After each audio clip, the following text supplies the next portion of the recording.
Hello guys, today we study about Ohm's law. What is Ohm's law? Ohm's law gives the relationship between potential difference and current. In previous video we have learned about what is potential difference and current.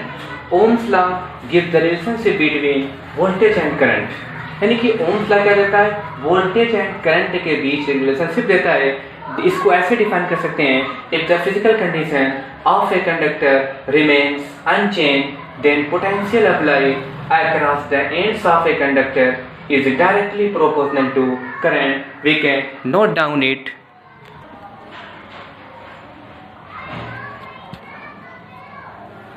Okay, you can note down it. लेकिन in mathematically it is very simple, only one line. Means voltage is directly proportional to current. यानी कि voltage is directly proportional to current. यानी math की branch बहुत ही कमाल की है. सिर्फ इस लैंग्वेज को एक लाइन में डिफाइन कर दिया. अगर तुमको एग्जाम में बहुत प्रॉब्लम हो, सिर्फ इतना भी लिख सकते हो कि voltage is directly proportional to current. This is Ohm's law.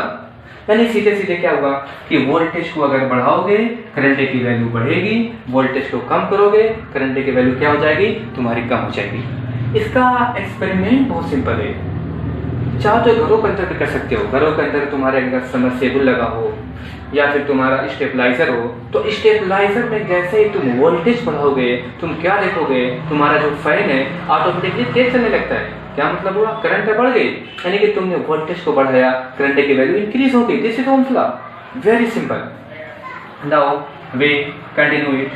तो अब दैट वाले इसको मैथमेटिकली प्रूव करना है. तो V इज इक्वल टू इस सिंबल को हटाओगे, कांस्टेंट आएगा. वो कांस्टेंट R है into I, where R is equal to constant.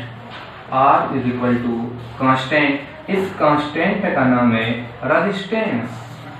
R is equal to constant known as resistance. अब R को डिफाइन करना है. R is equal to V upon I. R is equal to V upon I. यानी कि इस chapter में हमको step by step study करना है. पहले हमने करंट के बारे में सीखा, उसके बाद वोल्टेज के बारे में सीखा. इन दोनों को जब कंबाइन किया तो ओम्स लॉ बन गया. अब ओम्स लॉ से एक नई चीज क्या आ गई, रेजिस्टेंस आ गया. अब रेजिस्टेंस अब आ गया, स्टेप बाय स्टेप सीखना है. अब बात आती है ये एक्चुअली में रेजिस्टेंस की यूनिट क्या होगी. अब जाहिर सी बात है, अगर डेरिवेटिव लिखना है तो सीधे सीधे होगी वोल्ट पर एम्पियर.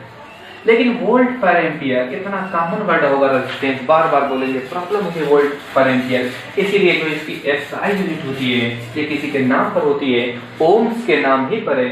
इसलिए जो SI यूनिट है R इज इक्वल टू क्या है, ओम है.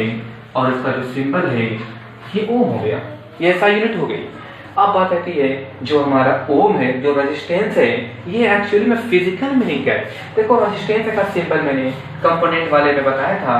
उसका जो सिंबल रेजिस्टेंस का इस तरीके से जिगजैग पाथ होता है. अब जाहिर सी बात है, खुद दिमाग लगा लो फिजिकल मीनिंग में. यहाँ पर इलेक्ट्रॉन का फ्लो हो रहा था, काफी आसानी से होगा. जैसे ही इस पॉइंट पर आएगा रेजिस्टेंस पर तो इसका मोशन जिगजैग हो जाएगा, तो इसकी स्पीड ऑटोमेटिकली कम हो जाएगी. यानी इसने क्या किया, इलेक्ट्रॉन के मोशन को अपोज कर दिया, यानी करंट का फ्लो कम करवा दिया. यानी जनरली रेजिस्टेंस क्या होता है, ये अपोज करता है किसका, इलेक्ट्रिक करंट का. देखो डिफाइन करना है तो वोल्ट पर एम्पियर पर रेजिस्टेंस. सिंपली क्या है, रेजिस्टेंस क्या है, एक अपोज करता है.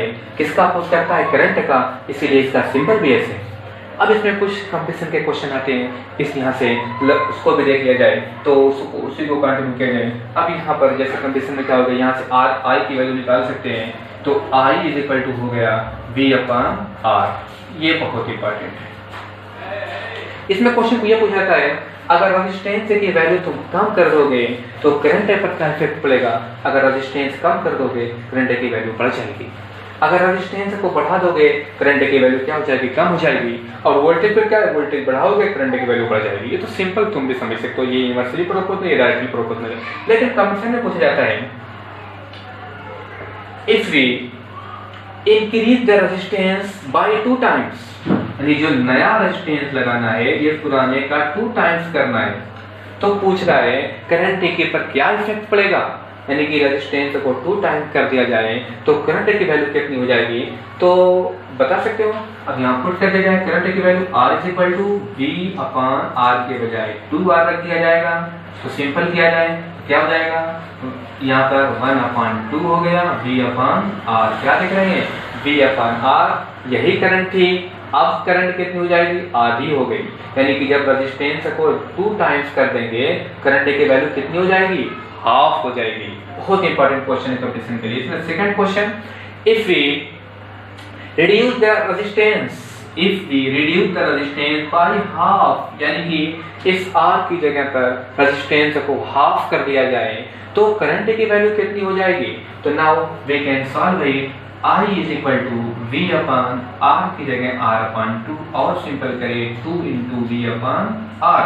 तो V/R तो क्वेश्चन में है, ये 2 टाइम्स हो गया, तो सीधे सीधे करंट की वैल्यू कितनी हो जाएगी, 2 टाइम्स इंक्रीज हो जाएगी।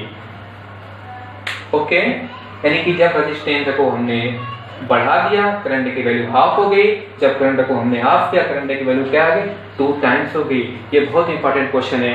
इस वीडियो में बहुत लॉन्ग हो जाएगा, इतना ही। नेक्स्ट वीडियो में वे डिस्कस करेंगे कि रेजिस्टेंस पर कौन कौन से फैक्टर डिपेंड होते हैं, factors on which resistance of a conductor is depend, और रेजिस्टेंस कंबाइन कैसे होता है। Okay, next time, thank you.